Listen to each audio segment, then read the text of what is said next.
In the heart of an uncharted jungle, where the dense canopy allowed only slivers of sunlight to touch the earth, a lone warrior stood, his breath steady, his mind sharp. Bruce Lee, the martial arts legend, had always believed that combat was not merely about strength, but about adaptability. In the chaos of the wild, he would put that philosophy to the test. A renowned martial artist and philosopher, Bruce Lee was invited to train in an isolated rainforest by a group of indigenous warriors known for their brutal and efficient combat techniques.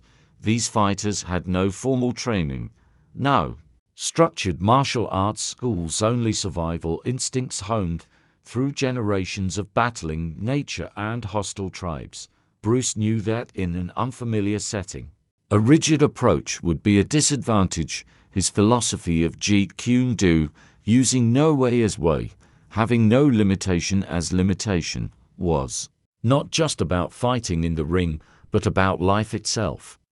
To survive in the jungle, he had to become like water, flowing and adapting to the ever-changing environment.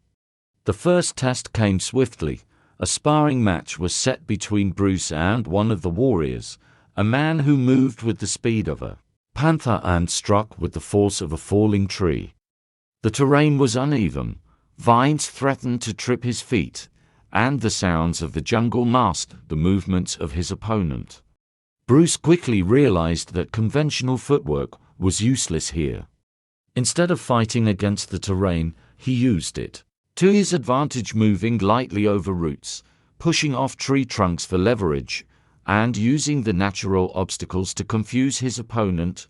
Days turned into weeks, and Bruce immersed himself in jungle combat.